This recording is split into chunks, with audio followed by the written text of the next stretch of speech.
Halo semuanya, kembali lagi di podcast aku, di channel YouTube aku. Kali ini aku akan membahas hal yang penting sekali, yaitu kesalahan fatal para pendaftar beasiswa Turki atau beasiswa YTB.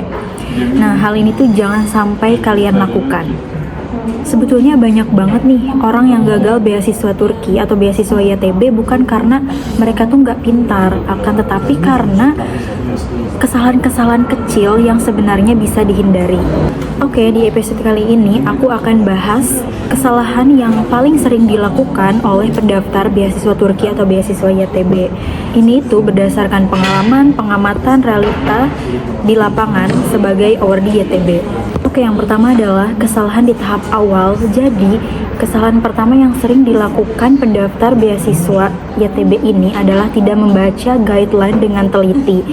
Dan juga banyak sekali nih para pendaftar yang banyak mikirnya gitu. Terus yang penting upload dokumen aja. Padahal YTB itu sangat detail banget sama kayak format, kelengkapan dokumen, dan juga konsistensi data.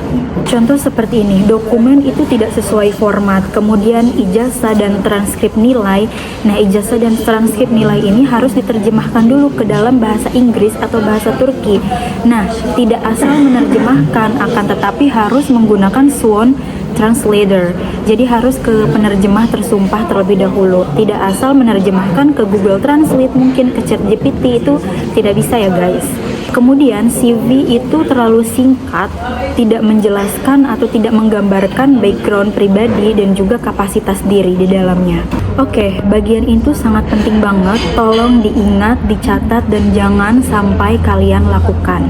Yang pertama, upload dokumen blur atau tidak jelas. Maksudnya gini, kalau reviewer aja nggak bisa nih baca dokumen kamu, bagaimana mereka mau ngelihat isinya gitu. Jangan harap mereka mau nilai isinya. Jadi jangan upload dokumen yang blur atau tidak jelas atau tidak bisa dibaca ya. Yang kedua, itu motivation letter copy paste dari internet. Jadi YTB itu baca banget ribuan motivation letter, ribuan aplikasi para pendaftar YTB. Nah, bukan cuma ratusan, bukan cuma puluhan, tapi banyak banget, dan juga bukan cuma dari Indonesia aja. Jadi ada banyak dari negara-negara lain juga sebagai pendaftar beasiswa YTB ini. Nah, tulisan yang generik dan juga klise itu bakal langsung kelihatan dan get out. Yang ketiga adalah tidak teliti saat mengisi data di sistem. Misalnya tidak konsisten, yaitu salah tanggal lahir, kemudian salah nama universitas, kemudian ya dokumen-dokumen yang tidak konsisten itu bisa jadi red flag. Selanjutnya, misalkan di kolom-kolom aplikasi itu kan ada pengisian kayak motivation letter atau misalkan alasan-alasan kalian untuk mendaftar beasiswa ini. Jadi kalian hanya mengisi secukupnya, tidak memaksimalkan kemampuan kalian.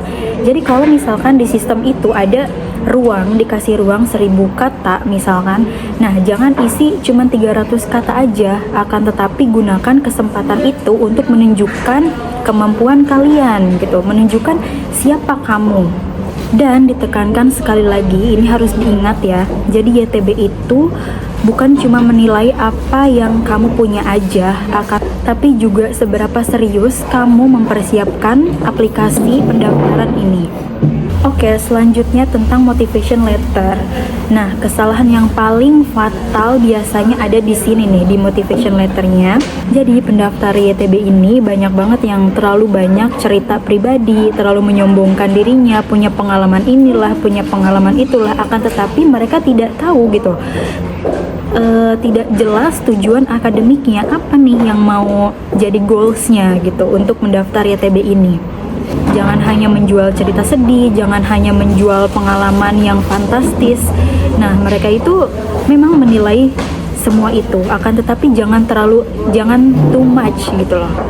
Dan di dalam motivation letter itu tidak nyambung antara jurusan, kemudian tidak nyambung antara kampus dan jurusannya, dan juga yang paling terpenting adalah rencana masa depannya.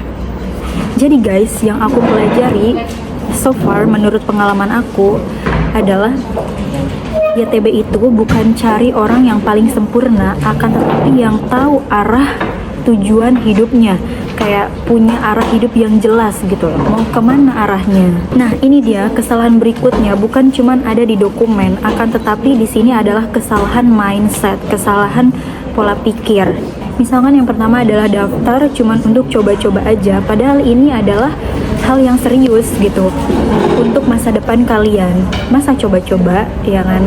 Kemudian masalah mindset selanjutnya minder misalkan karena IPK-nya kecil, IPK-nya pas-pasan. Padahal YTB itu bukan hanya melihat dari soal nilai dari IPK. Jangan langsung minder ya. Kita harus mencoba dulu, berusaha dulu, memaksimalkan kemampuan kita. Nah, ikhtiar dan juga kita harus berdoa dan tidak riset jurusan dan juga universitas. Ini juga sangat penting ya guys, walaupun misalkan sepele, akan tetapi ini sangat berpengaruh ke depannya. Dan juga jangan sampai kalian itu minder atau membandingkan diri dengan para awardee yang lain atau para pendaftar beasiswa yang lainnya. Karena setiap orang itu punya keunikannya masing-masing dan juga punya ceritanya masing-masing.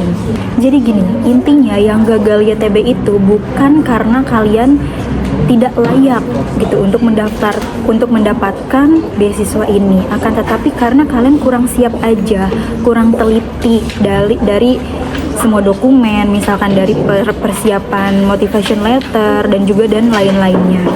Intinya itu persiapkan dari jauh-jauh hari dokumennya, persiapan segala halnya, mental dan lain-lain.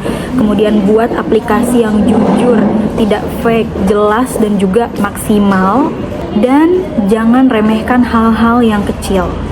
Oke guys, kalau misalkan video ini bermanfaat buat kalian, jangan lupa share juga video ini ke teman kalian yang membutuhkan, yang mau daftar beasiswa YTB.